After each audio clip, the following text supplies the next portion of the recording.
He had no bed, no roof, no money. He was sleeping on the cold floor of a train station with a torn bag under his head and 3 in his pocket. People walked past him like he didn't exist. But exactly 12 years later, this same man stood in front of a 5-star hotel, his hotel, one of 100 that he owned across the country. His name was Marcus Reed, and this is the story of how a homeless boy built a 200 million hotel empire from absolute zero. Marcus grew up in a small town where poverty was not a choice, it was a lifestyle. His father worked in a factory for 12 hours a day and still couldn't pay the rent. Their family of 5 lived in one small room with a leaking roof. Marcus wore the same shoes for 3 years until his toes started coming out. But even as a child, he had one habit that set him apart. Every night before sleeping, he would stare at the ceiling and whisper, "One day I'll build something big." At 17, Marcus left his hometown with nothing but a small bag and big dreams. He arrived in the city hoping for a fresh start. But the city was brutal. He applied for 40 jobs in 1 month and got rejected from all of them. He had no degree, no contacts, no skills on paper. For 3 months, he slept in a train station, eating leftover food from street vendors who felt sorry for him. Most people would have gone back home. Marcus didn't. The city didn't welcome him. But he refused to leave. That stubbornness, that refusal to quit, was the first brick of his empire.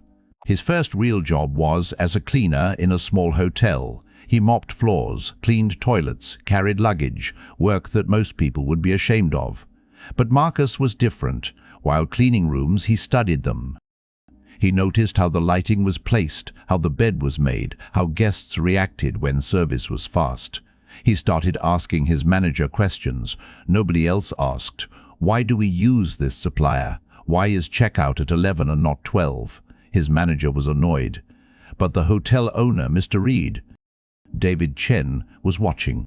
Mr. Chen called Marcus into his office one evening. Marcus thought he was about to be fired. Instead, Chen offered him a position as a front desk assistant, a small promotion, but a massive turning point. For the first time in his life, Marcus had a uniform, a name badge, and a reason to smile at work. He threw himself into the role completely.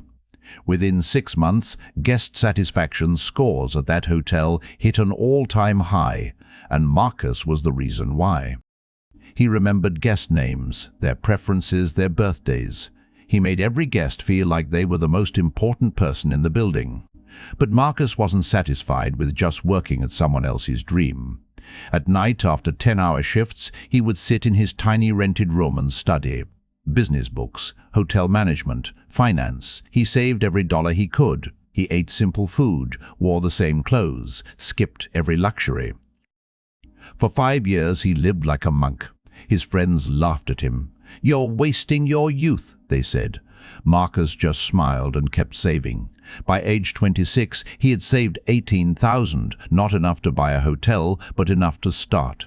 5 years of silence, 5 years of sacrifice. He was building the foundation of an empire, one saved dollar at a time. His first investment was not a hotel. It was a single room in a guest house that an old man wanted to sell. Marcus negotiated hard, used all his savings, and bought it. He renovated it himself on weekends, painting walls, fixing plumbing, buying second-hand furniture. He listed it on a new platform called Airbnb. Within the first month, it was fully booked. He made back 30% of his investment in 60 days. He reinvested every dollar back into the business. Then he bought a second room, then a third, then a small guest house. The snowball had started rolling. By age 30, Marcus owned 12 properties.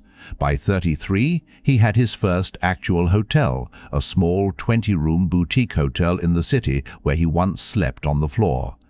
He stood at the entrance on opening day, in a sharp suit, shaking hands with guests. Inside, he felt something strange.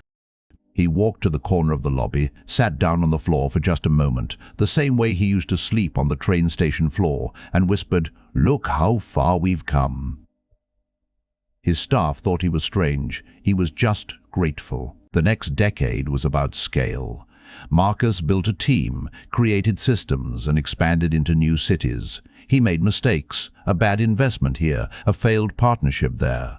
One deal nearly bankrupted him at age 35. He lost $2 million overnight due to a contract dispute. His team was panicking.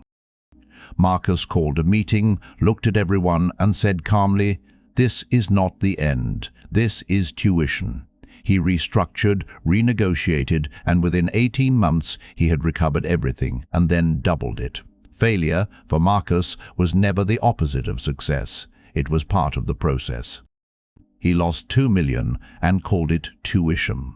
That mindset, that unbreakable perspective, is what separates people who build empires from people who just dream about them. Today, Marcus Reed is 42 years old. He owns 100 hotels across 14 cities. His company employs over 3,000 people. Many of those employees come from backgrounds just like his: broken homes, no degrees, no connections.